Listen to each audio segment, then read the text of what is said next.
Bat Force Radio. Bat Force Radio is rated M for mature, or should that be immature? Hey guys, Dustin Wynn. Hey, this is Scott Snyder. This is Paul Dini. And you're listening to Bat Force Radio. And you're listening to Bat Force Radio. You're listening to Bat Force Radio. This is Tom King. I write Batman Bitch, and this is Bat Force Radio.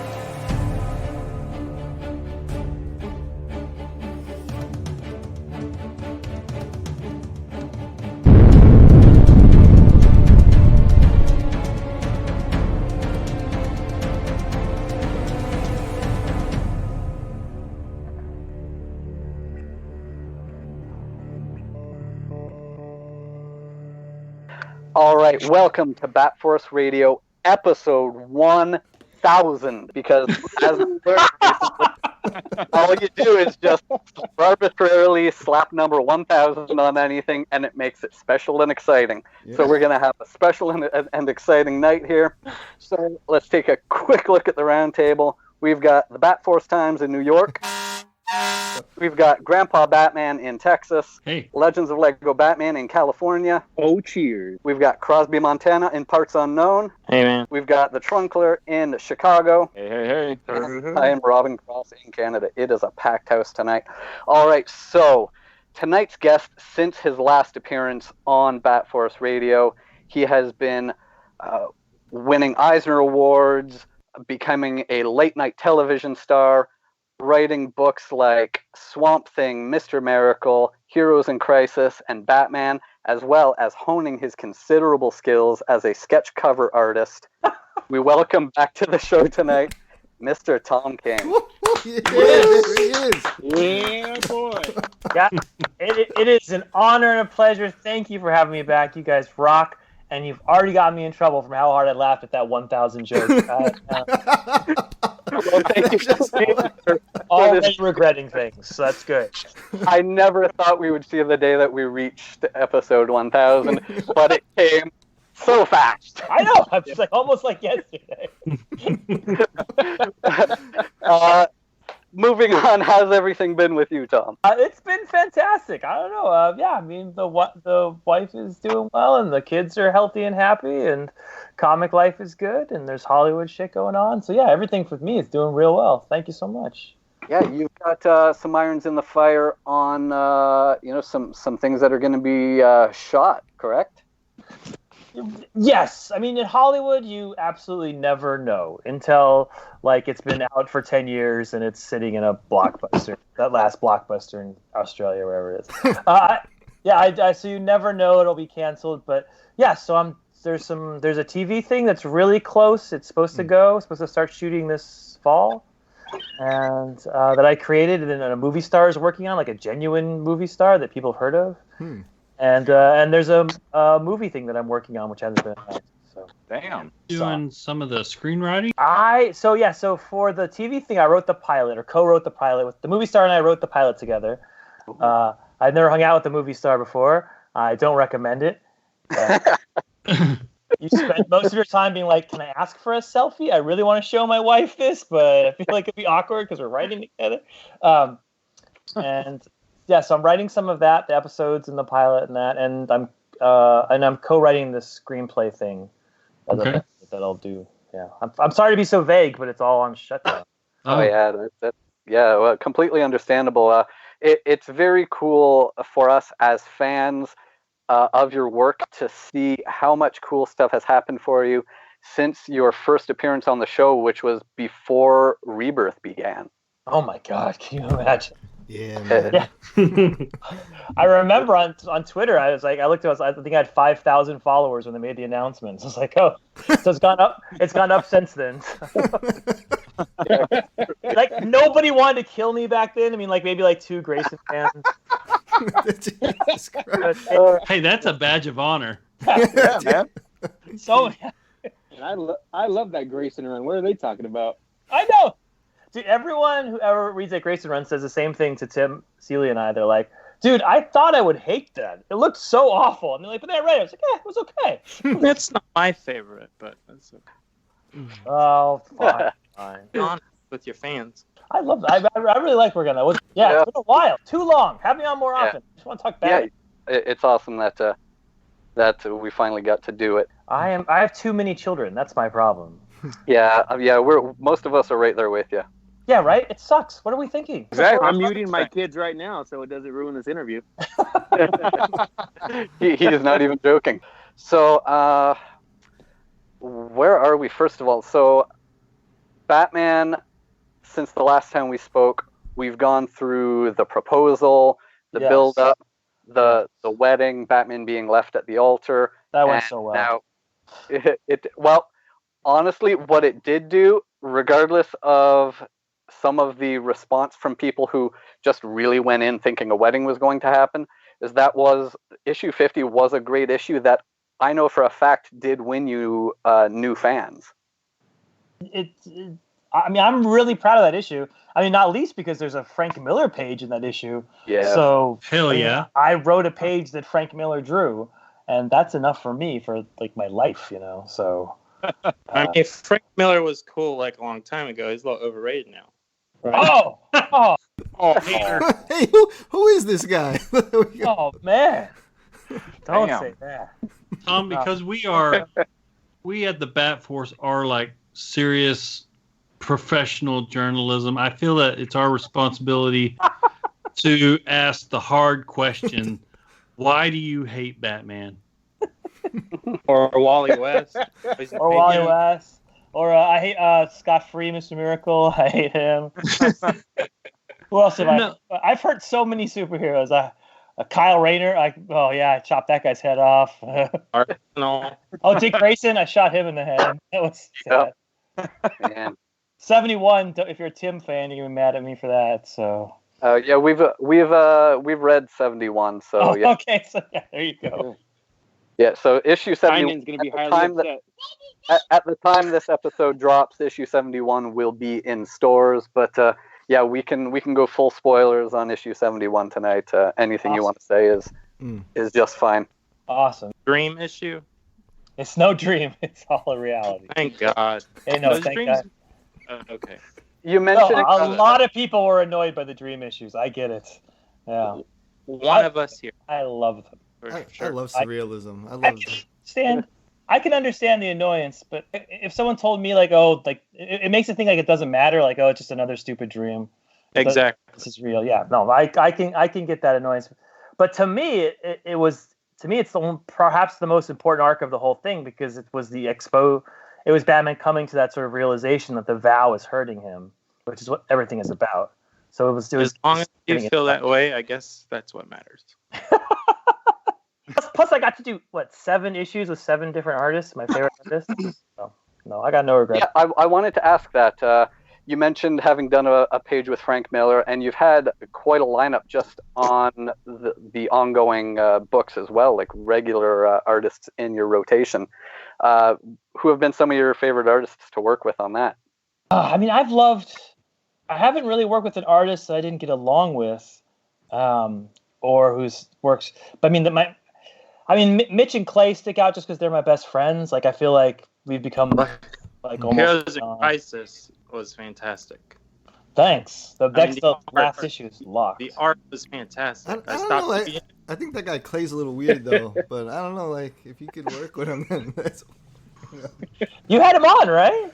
Yeah, we did. I met him this last weekend. I like. Yeah, Clay's super cool. Did he talk to you about Magnum PI? That's his secret. Clay is the biggest Magnum PI fan in the world. He goes on sojourns to visit Magnum PI sites. I think he's a serial killer, to be honest with you. No, man, he was super cool. Now, I think I freaked him out a little bit when I, first approached the booth because let's be honest, these Comic-Cons, it's like half the appeal of going to them is just the people watching, right? So, I approached him and he was just looking at me like, who the fuck is this guy? But yeah, we got on good. But one of the cool things that has come as a result of Heroes in Crisis is we saw this thing happen where Clay Mann has now become one of the very top artists in the industry. Deserved. Oh yeah, to me, no one in comics draws better than Clay. Oh, damn. Yeah. Oh, Yeah, I think he's the absolute top. Why And, did you throw Clay under the bus with the Ivy thing? Why did I do what? Never mind. I'll be polite. No, Well, I didn't hear. I'm sorry, I didn't hear you. Something about throwing Clay under the bus. I want to answer. I'm going to. I got the green light, so I'm going to go ahead. Some of this attitude you've been getting so far is not genuine attitude. It is joke attitude coming from your friend and our friend, Mr. Clay Mann. Yeah! It sounded just like him. I was like, you sound like Clay, and you're making fun of him. Oh my god! Crosby Montana is Me actually under the Clay bus. Mann. I've been That waiting was for this hard. whole I'm saying nice things about you. Thank God. Oh my god! Barely. I just said you're the best fucking artist in comics. You had to bring up my name. You're like, Frank Miller. He drew one Oh page my for God. me. They You know how just many asked me, pages they're I've like, which drawn for artist you? you like? I said, this ain't Clay. First of all, you've drawn a significantly less number of pages than Mikkel, who I didn't even mention, and so he should be real pissed. Oh, shit. Oh, I've been waiting all First of all, week for this. the number of pages you've drawn for me is less than I've written for you, so I think that is. Oh, God. Well, welcome, Clay. I was like, man, that one guy who sounds like Clay really hates me. I was like, all right, I'll take him. That rural Florida accent is just not where they're breathing. I felt bad. You guys are the best. damn! I Tom, felt bad. Tom You've been Kenyon picked speaking one that. this year. I was. It was getting pretty cringeworthy. Yeah, every time he was saying something mean, I was texting him like, "Oh man, I feel bad. I feel bad." His feelings. Clay and I were just at a convention. A guy comes up. He's like, "Dude, I've been coming to your booth for like 7 years." Like, "Yeah, I remember you, man. We're friends." He's like, "Do you mind if I interview you just for 5 minutes?" I'm like, "No problem. Sit down. We'll have a fun." And he like turned on the mic and he's like, "What do you say to the fans who hate you?" Because I really think they're justified. Right, Clay? You were sitting there. That was what happened. No, I had a smile on my face. It was pretty great. I thought we were these buds. Yeah, he asked me every question like that. Yeah, so I was used to. I've gotten it before. Oh man, you're I bet battle this tested. podcast didn't make it 1,000 issues. Clay Mann's on. I guess you're that kind of podcast. So. No, I can go now.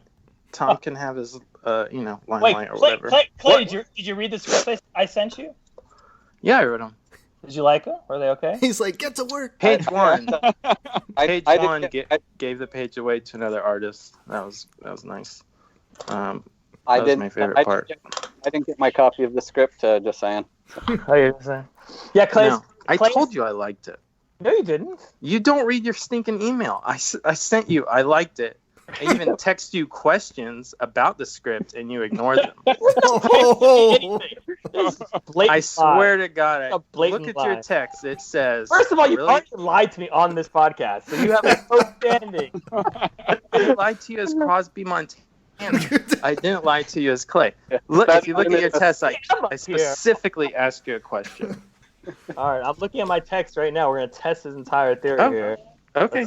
I really hope you write Crosby Montana into your next script. Clay Mann. You sent me some pathetic Tom King and Clay Mann in 2019, which you didn't even bother to put in Photoshop.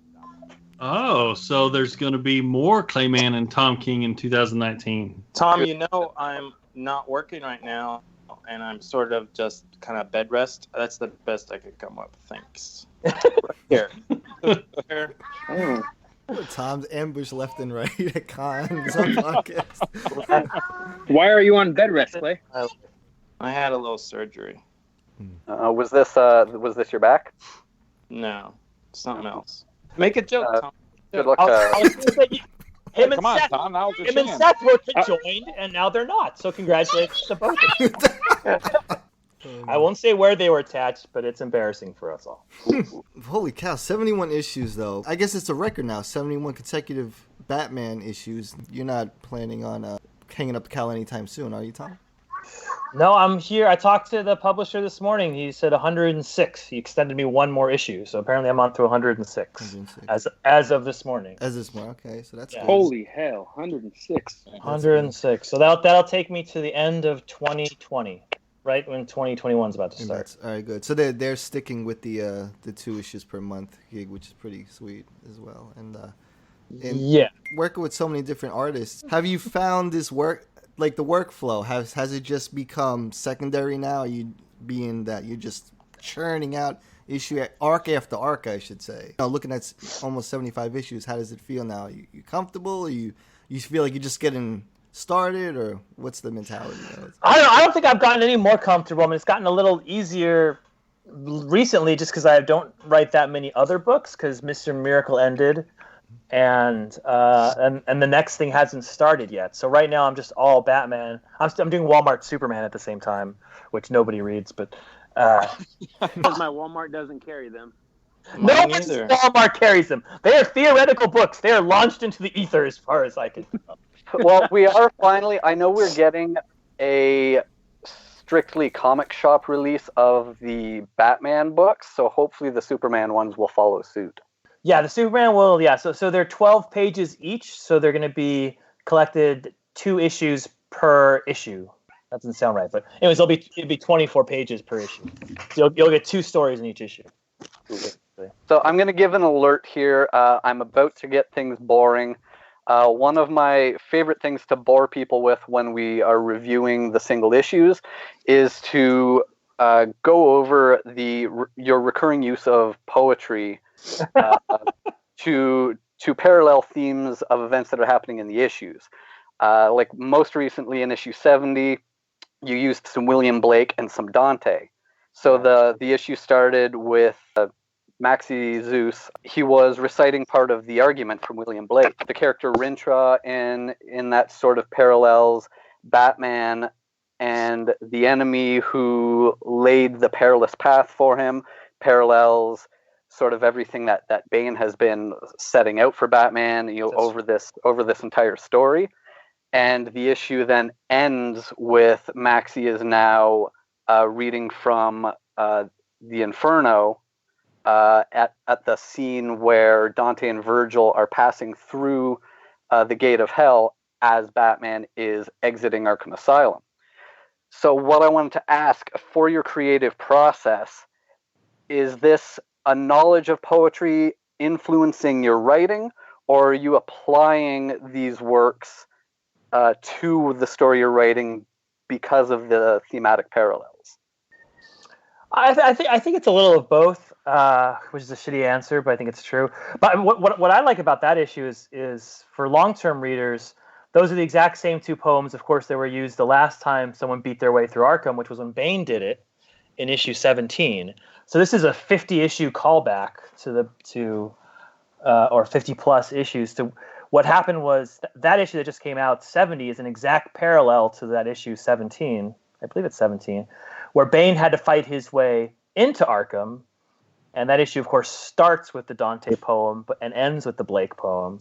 And this is the opposite. This is Batman fighting his way out of Arkham. So we start with the Blake and we end with the Dante. And Batman has to fights in the exact same order all the villains that Bane fought when he had to fight his way through. And the reason you find out if you read 71, since we'll spoil that a little bit, is that that's a hint that Bane is manipulating Batman. He's making Batman relive the same fight that Bane did. It's kind of his way of telling Batman, go fuck yourself for making me go through that. So that's the parallel there. So Batman thinks he's sort of fighting random villains, but he's actually fighting the exact people Bane has lined up as a way to be like, ha ha ha, this is all coming around again. Yeah, and that's sort of revealed when Ventriloquist is reporting to Bane and says, Scarecrow is next as you requested. Exactly, yeah, that's it, yeah. So, but I like those themes and that you come back to things, just like in Yannick's issue that you did when we got the song Returning Some of These Days, I think it was called. Yeah, Some of These Days from the annual. Yeah. And my favorite thing that Yannick did in that, we had him on a few weeks ago, and he let us in on the fact that when you gave him the script and it was, this page, they're dancing, this page, they're dancing. Yeah, that's all it was. And it gave him, all this freedom to do different things. So, he looked at them throughout the eras, but then what he did to further that was to put in the music notes carrying through their dance. And it's so smart and so creative that because he's a musician, he actually transcripted the song and printed the actual song through those art pages. Wow. So anyone who reads music can actually read the song through the pages. That's amazing. Yeah, I knew that about Yannick just from talking with Scott. Had worked with Yannick before and talked about sort of how music plays a role, and he'll read a script and write a song that goes with that script. So I thought I'd just take out the middleman and give him a song to start with. And then Clay can attest to this. I love comics that are in boxes, like one thing after another, like a Mr. Miracle is. And Yannick doesn't do that at all. He blows up boxes. He does, things in circles, and he does people crossing. And so I knew working with him, if I asked him to sort of do that, it just wouldn't work. So I purposely made the script very vague so he could do that he could do his magic to it, and I could make it work that way. And and of course that script's all about, you have two people dancing, Batman and Catwoman, and you contrast that with the two bad guys, Thomas and Bane, punching the shit out of each other. So it's almost like two different versions of a dance. Naked Bane. Let's get more specific. Naked Bane. Super naked Bane. Why is Bane naked? That's the Why do you hate Bane? Popular question online.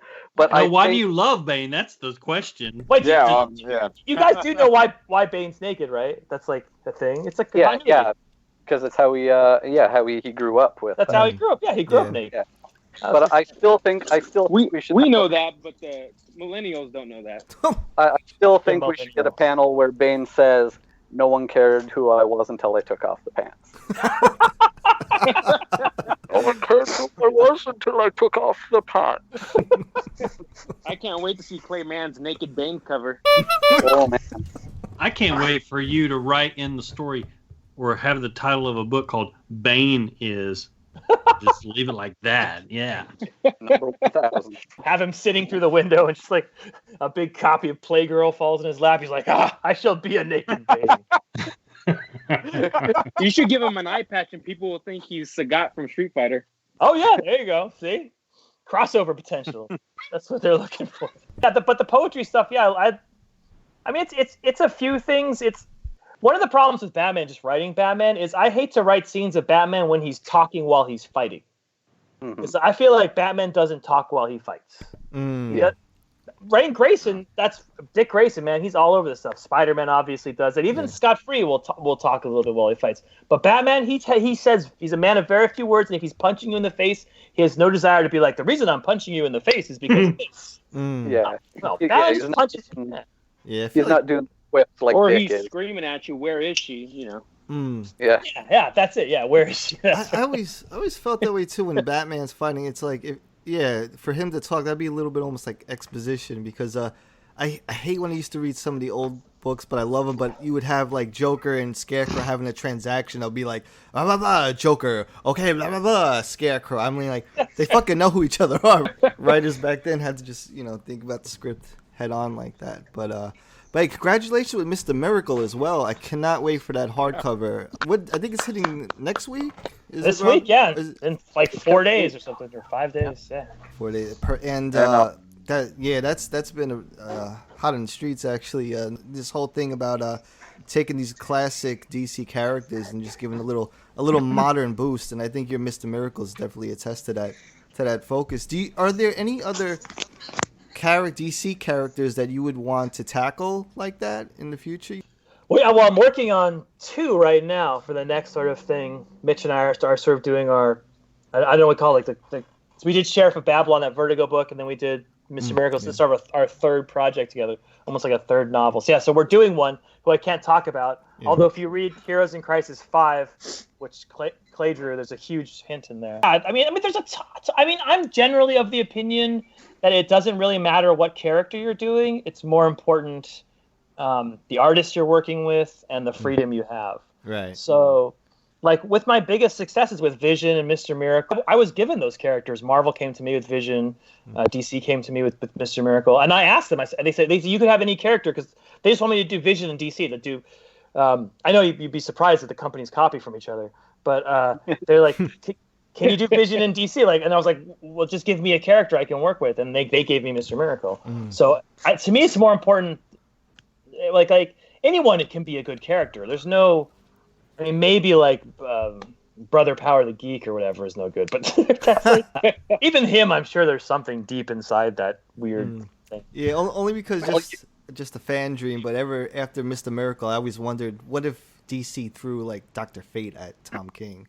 What would happen? I always wondered about things like that. Like characters that are so awesome, but have just been sprinkled out throughout DC mythology and need something a little more concrete for modern day. You know, that's why the Mr. Miracle thing we're really happy with. So excited to see who you guys are working on next. Actually, I mean, that's what DC does best. You take these old characters and you take them serious. I mean, that's what Alan Moore did with the Charlton's characters, right? You take these characters and take them seriously, and suddenly these sort of gods become cool because you hook them to the reality. I love it, man. Yeah, that's my favorite thing to do.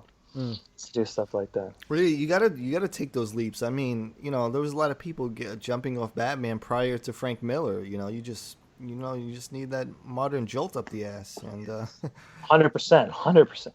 Can you believe that was 30 some odd years ago? I just looked it up the date. I was like, oh my god, I can't believe year one was so long ago. Yeah, that perfect storm. It was like Dark Knight Returns year one, and then you had like Arkham Asylum and Killing Joke, and it was just this. Yeah, it's something that I think Black Label is trying to test it now, and then just has this major road bump.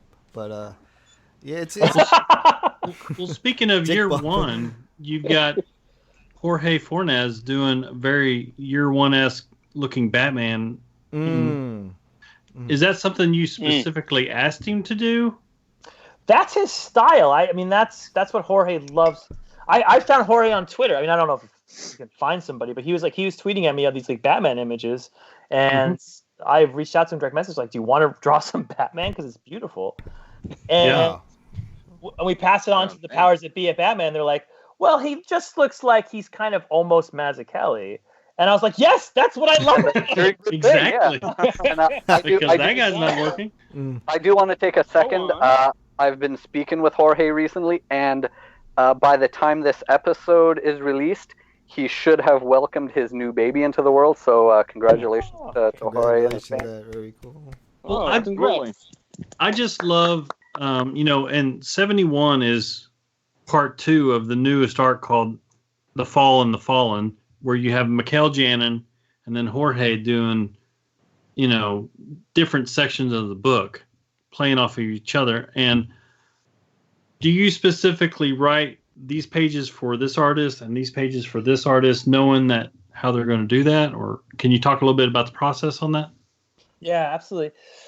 So for what happened with Fall and the Fallen was we were going to do a different kind of arc, and I changed it the last second, which meant Mikel needed some help. And so fortunately we had Jorge on call, but Mikel couldn't do whole issues. So then I was like, okay, well, we have to make each of these issues work. I hate issues. I hate stories where you tell the same story and then it changes art, but it's the same story. I just hate issues like that. Don't I, Clay? You're still there? Yes. I'm listening. Yeah. So the one thing my editors, I was like, all right, just tell me ahead of time who can do what pages. So my editors would be like, okay, Jorge can do this many pages, Mikel could do that many pages, and then I'll divide the issue and make it so that some of it's flashback, some of it's present day, or there's two different sort of aspects of it. So yeah, so all those issues were written specifically for those artists. So like in 71, I knew I wanted to do two contrasting things. I wanted to do sort of Batman at his lowest points, finally confronting Bane. And I wanted to do something big with the Bat family. And I had these two artists, and obviously Mikel had been working with him for 5 years. He's brilliant. And one of the things he does best is draw the Bat family. I mean, I started on Grayson with him, and I know his Batgirl is one of the best Batgirls out there. Mm-hmm. So I was like, okay, so Mikel has to do the Bat family parts. And we did Robin War together, so I've seen him draw all the Robins. So, and then I was like, and then if we're gonna do some like cool like interiors of the Wayne Manor, I said the castle, Jesus, of Wayne Manor. I was like, that's Jorge, that's him. That's to me the fight scene with Jorge. So that's how I sort of decided, and then I'll divide on that way. And then you'll see 72 is similar in style, where Mikel is doing these sort of huge flashbacks where we, and then Jorge's doing the big fight, the big Batman Bane fight is what 72 is. Yes, more Jorge. So, and then that issue 72, which is coming up, is the explanation of Bane's plan. We finally get Bane's plan in 72. Okay. And that was one thing that I said before you came on, is that 71, I liked how it doesn't answer any questions. It only creates more that makes me anticipate how this is going to come. It's stressing me out, man, but I love it.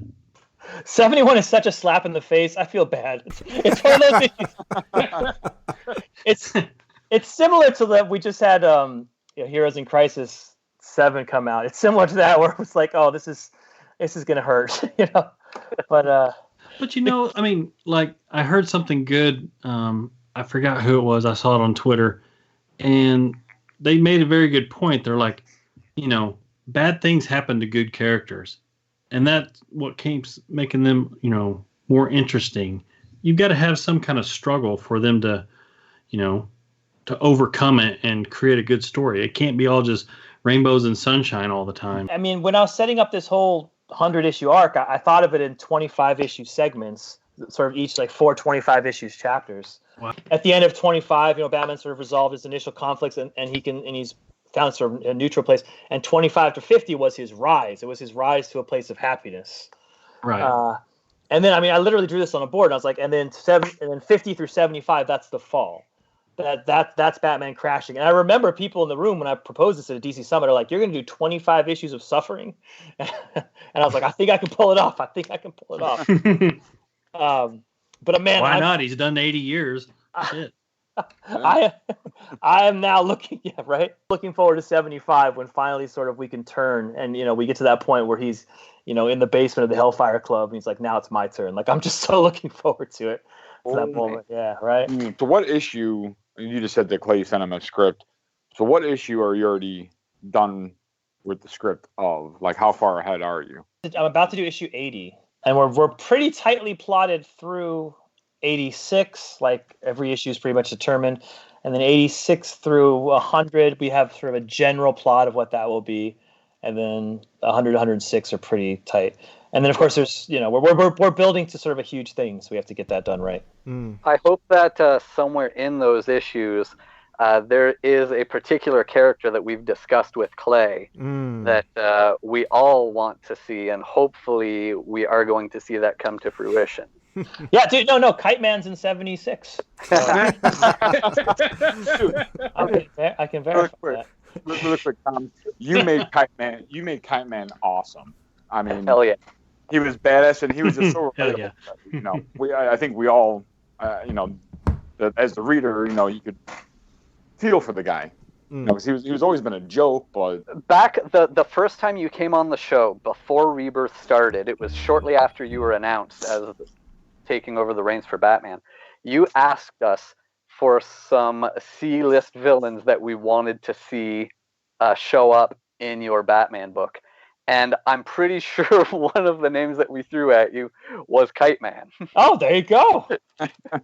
So it was very cool to see that eventually come up, and then you managed to take this goofy third or fourth rate character from the past, and you gave him a sympathetic story and made him a cool character in that respect.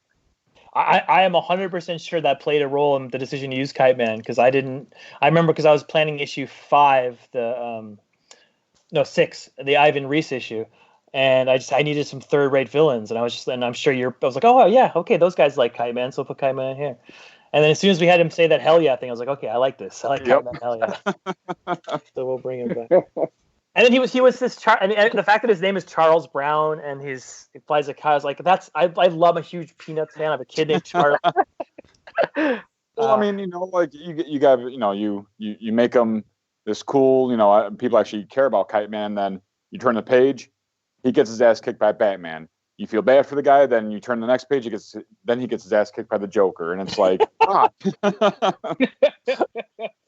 Dude, man, I'll tell you. Want to kill you? No, it's like, it's like Lucy, man. He's always going to try to kick that football, and he's always.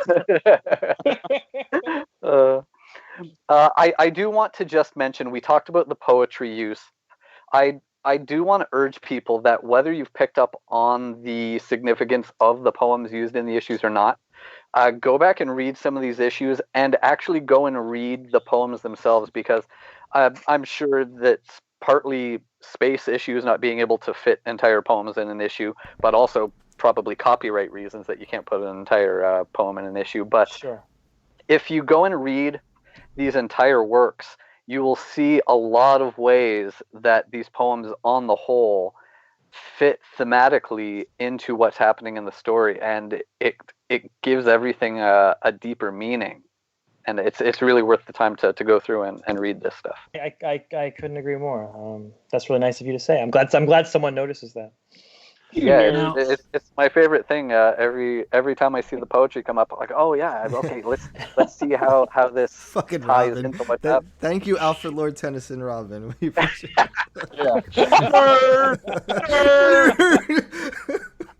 I told you it was going to be boring. I'm just waiting for the Robert Frost Road Not Taken to be in somewhere. The punch not taken. Hey, while we have both, Tom and Clay on, can you guys talk a little bit about Batman 36 and 37? The Super Friends Double Date issues. Oh, those got a lot of positive feedback from readers. They love.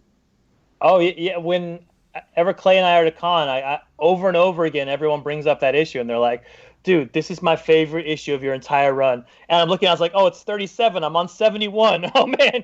You have got 40 issues without topping it. Damn you, Clay, man.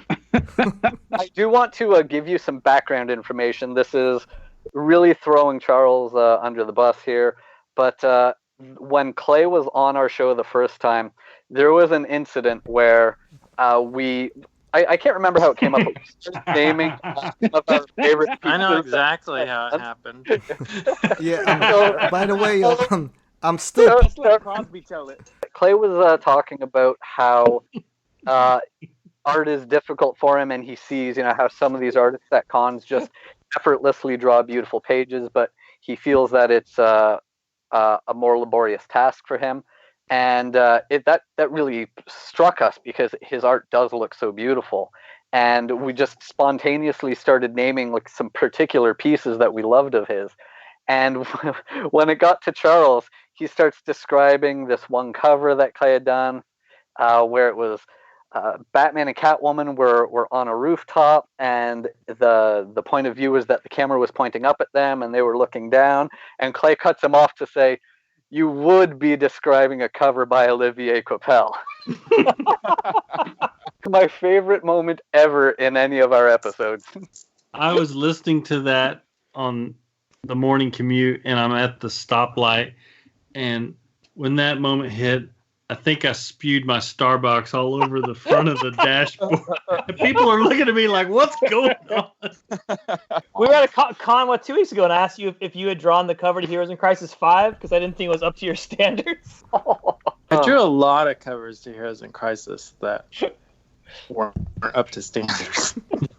I don't know if it's been a result of storylines bumping issues a little farther back, or if there have been changes in plans for covers, but like as of this moment, Diamond still has on their database the wrong cover listed for Batman 71. It is one of Mikkel's covers. I think it's the horses. Yeah, the horses. Yeah, that's supposed to be. Yeah, like I said, we changed all of this. It's all my fault. I had sort of forgot a beat I wanted to put in, and I was going to do this sort of original. You'll see the horses; they come back there in 74 and 75. But yeah, I know Diamond messed it up. I like the cover. The for 71, the Andy Kubert cover is awesome. So yeah, I'm super happy with that. So yeah, it was stupid. It was stupid. My fault for changing things at the last second. But sometimes you have to, or else you can't tell good stories. Absolutely. Like I'm a human being. I make mistakes occasionally. It's better off than admitting my mistake than putting out a shitty comment. Dude, that's true. Because I remember when they wrote Wessler instead of Wesker for the ventriloquist, and then we all spinned it off like he's so pathetic that Arkham doesn't even care about getting his name right on his uniform. So, that was beautiful. I do want to give you a little big up too. This YouTube reviewer, a comic book reviewer, this guy named OmniDog. He's like in his mid-60s now. He's been reading comic books for over 50 years, and he says that your Batman run is the best Batman stuff he's ever read in his life. So good. So he's suffering from early Alzheimer's. Yeah, dementia. That's Clay's line. That's Clay's line. He can't remember Frank Miller. That's okay. I think when you're on Batman, you'll never do as good as Frank did. So that's kind of like your starting point. The best Batman stories have already been written, and you kind of have to just kind of come to terms with that. That's not true for all characters. When you're doing Kyle Rayner, you have a shot. So. Well, I think that's an interesting thing where the use of poetry comes in. I think to a degree there are a finite number of truly different stories, truly original, a finite number of truly original stories that can be told. But there are an infinite number of characters that can be used to tell those stories, and it's those different characters that bring their own touches and their own changes to the struggles that there are really only so many stories of good versus evil. Essentially a story of good versus evil is a story of good versus evil. But it's that infinite number of characters and the nuances that each character can bring to those stories that give us interesting stories. Yeah, I mean there's only two stories. I mean I believe that there's the Odyssey, there's a character traveling in order to get to a goal, and they have adventures along the way. And there's the Iliad. There's two opposing forces that come together, and at the end, one force must give way. Like I do feel that there's just an infinite way to tell those different stories. It's it's like there's only so many ways to put paint on a canvas, but you can do whatever you want once it gets there. Batman's sort of a classic story. It's a clash between it's Bane versus Batman. It's bad guy versus good guy. Bad guy's trying to tear good guy down. Good guy can't be defeated. And then the secondary story, it's a guy who's fallen in love but doesn't know how to be in love. I mean, that's all it is. Whenever people ask me, they're like, "All right, Tom, what is your Batman story about?" It's just about two things. It's about Bane is bad and Batman loves Catwoman. That's just it. Those are the two things. And every issue has to point back to those two things.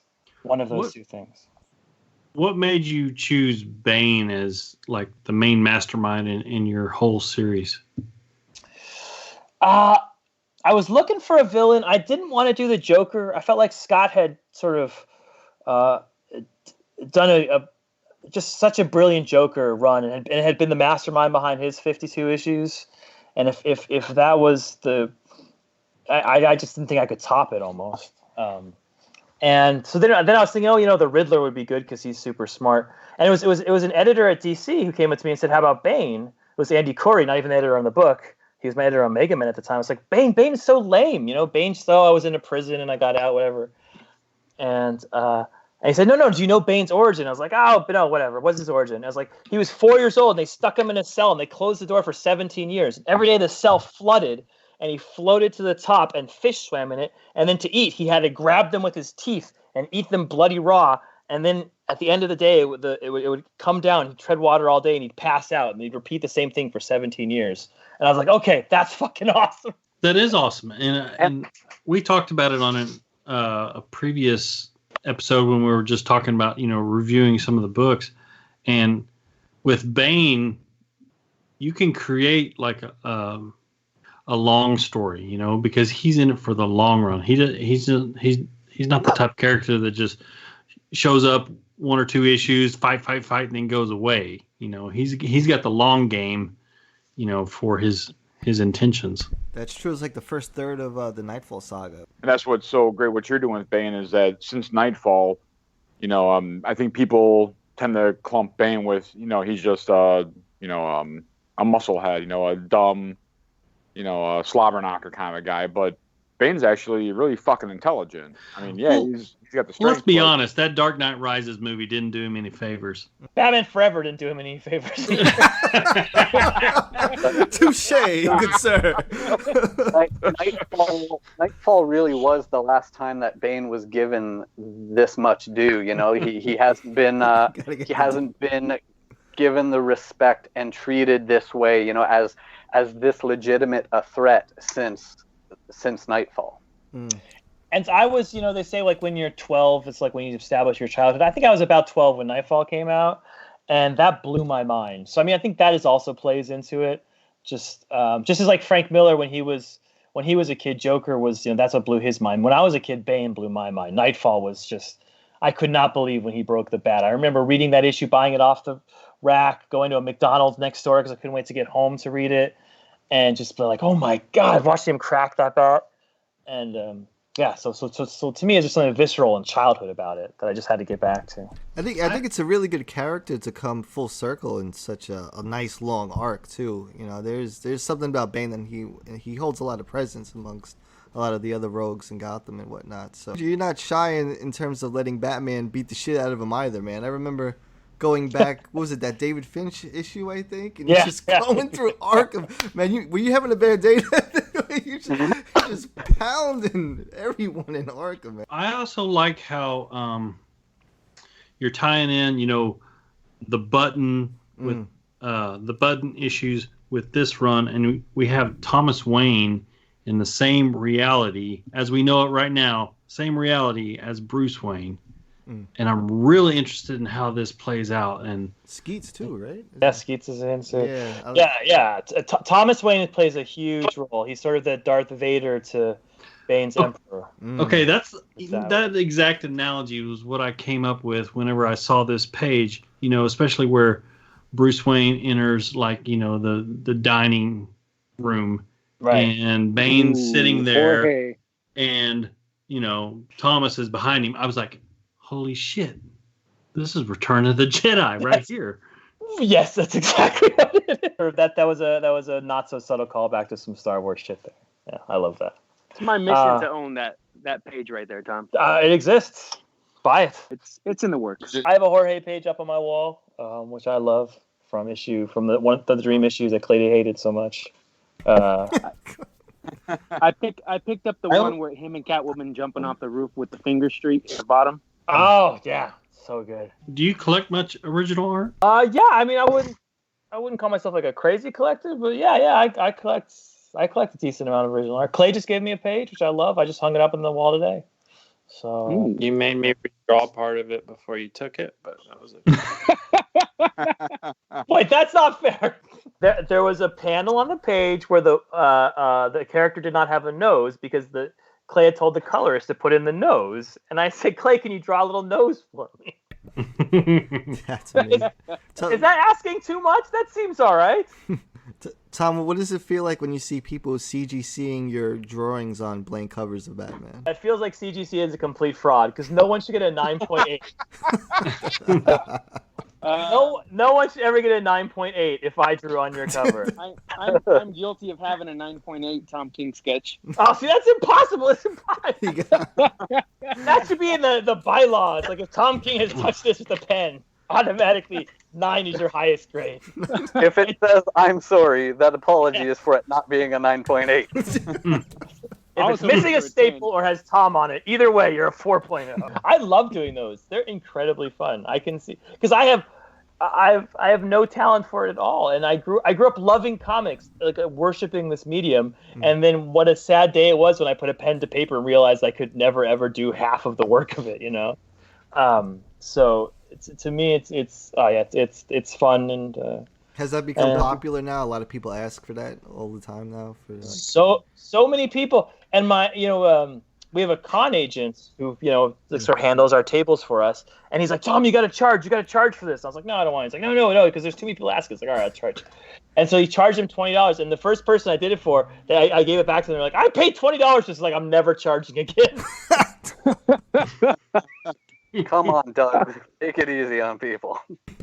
If anyone, I always put it's all Heroes Initiative. So if people ask me for it, I was like, yes, donate to Heroes Initiative, and I do it.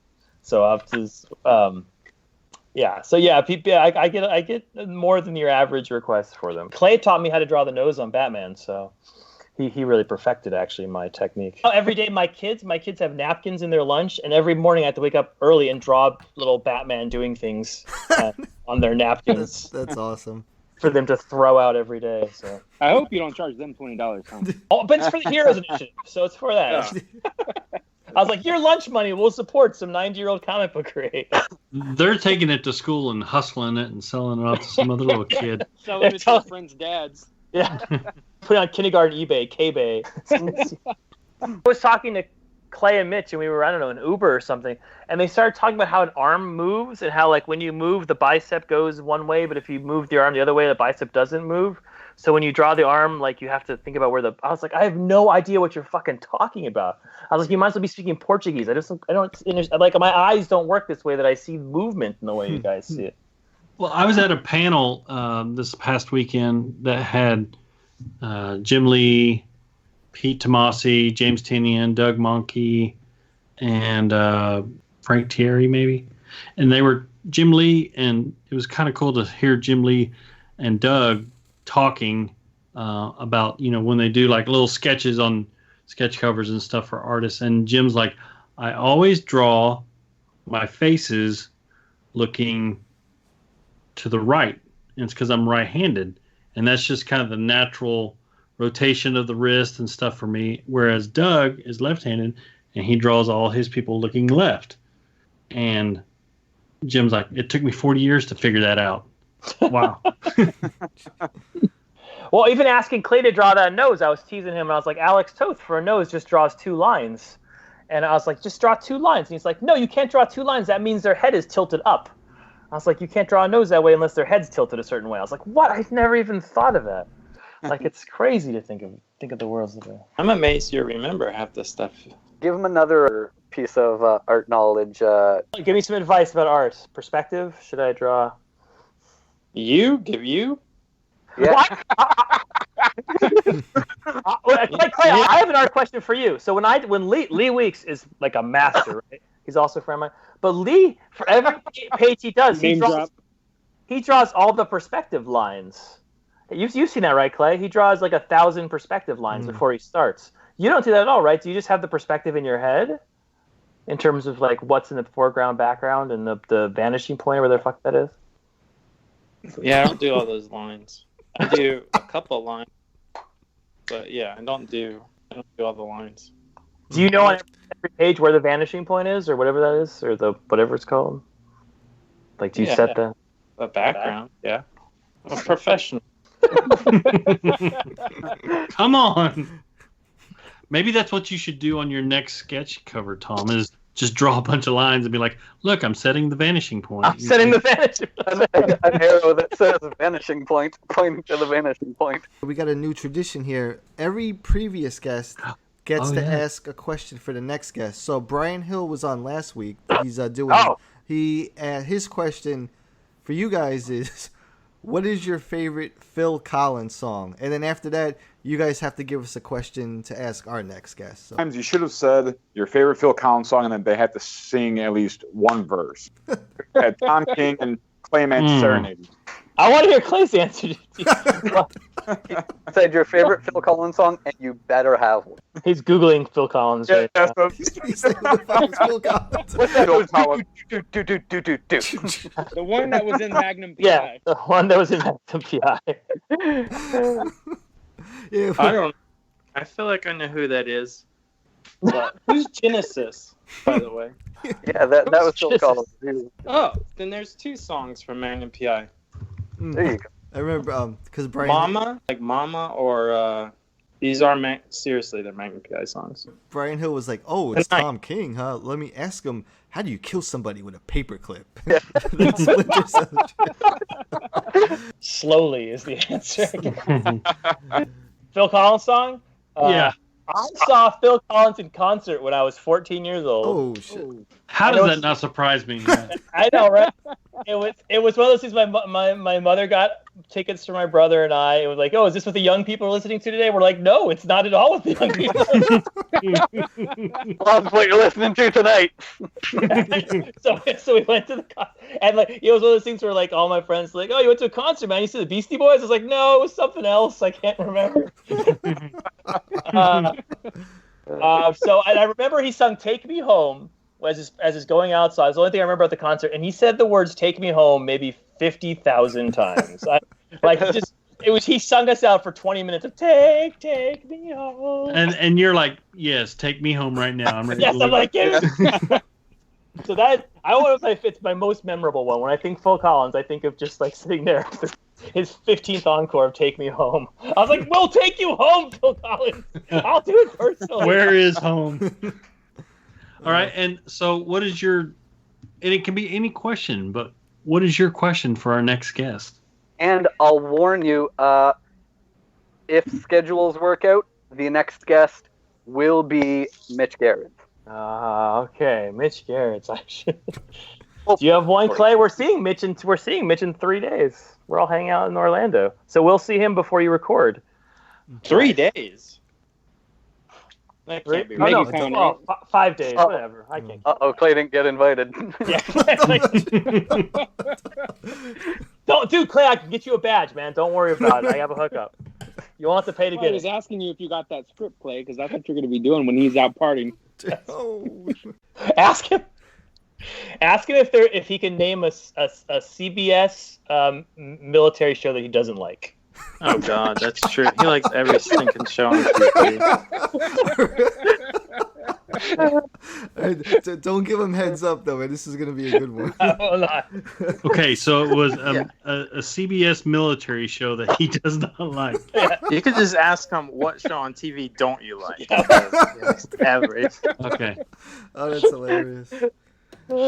Perfect. Also, is there anything that we haven't allowed you the chance to promote, mention yet? Is there anything you wanted to cover, you wanted to tell people before we wrap up here? Clay, we should announce that you're coming on for issues 78 and 79. I don't think people know that, so we should tell them that. Mm-hmm. Are you gonna 78, 79. Are you gonna... He's very excited. So Tom, you're gonna have Clay draw the most difficult thing because he pranked you earlier in this interview? Vanishing point. Yeah. Well, no, I'm just thinking which of his pages I'm gonna give to Jorge is the question. Page 1, apparently. Next thing we know, Clay is promoting Marvel 1000. Yeah. Oh yeah. I thought that whole thing was new books. I didn't know that was one issue. You're not the only one. That disappointed everyone. They did that backwards, announcing all these creative teams, and people are saying, "Oh, this is so cool! I wonder what title these guys are going to do. I wonder what title these guys are going to do." Like, no, they're going to be doing 1 to 3 pages all in the same book. I reached out to my editor. I was like, "Jorge's on one of these. Jorge got a Marvel book. We have him scheduled to do issues."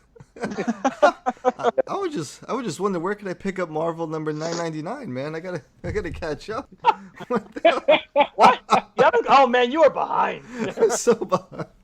Well, Tom, didn't you rename your Mr. Miracle series, right? Yes, Dark Side is 1000. Yes. Dark Side is 1000. It's gonna be out this on Wednesday. So if you guys want to pick it up, hopefully you read Dark Side. Yes, everyone, make sure to pick up that beautiful hardcover of Mr. Miracle. Yeah. Marvel 1000. Oh my God. If they get to do Marvel 1000, I'm giving Batman claws and a healing factor. That's I feel like that should be a fair trade. Hey, last thing. Is Batman worthy of picking up the hammer, Thor's hammer? No, Batman's not worthy. No. Batman has a darkness in his soul, right?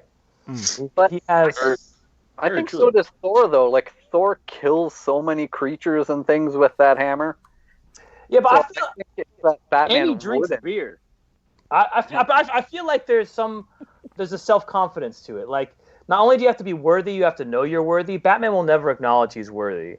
But I feel like Batman does not see himself as someone who's worthy. Lego Batman would. Maybe. No, Lego Batman was sad by himself eating lobster. That's not true. He was the least confident of all Batmans. That's crazy. That's not true. I won't repeat things you've said, but you did say something to me just last time about that. Wait a second. You just said I won't repeat something you said, but then you repeated it immediately. Well, they gave him issue You betrayed me in the same sentence. I won't give you the example that you told me. I won't say that, but you said that to me. Oh, I love Grey Ghost. You're a BTAS fan. You were buying the hard body. Tom King was buying that all those collectibles with that first con money, man. I remember. I was there, man. Oh yeah. He was like, look at this, man. I got a wad of cash just for being a comic writer. I'm gonna go buy some shit. Josh told us about the day that you got that Batman that you used for Stub to Toe Batman. He told us about your tour of the DC office, and when he made you get that Mezco Batman, he's like, "Come on, no, you want this? Take it. You want it. It's free." Hey, Gotham dwellers. Make sure to stop everything right now and subscribe to Bat Force Radio. We can be found on iTunes and SoundCloud. Don't miss out. Guaranteed to satisfy all of your Batman and DC needs.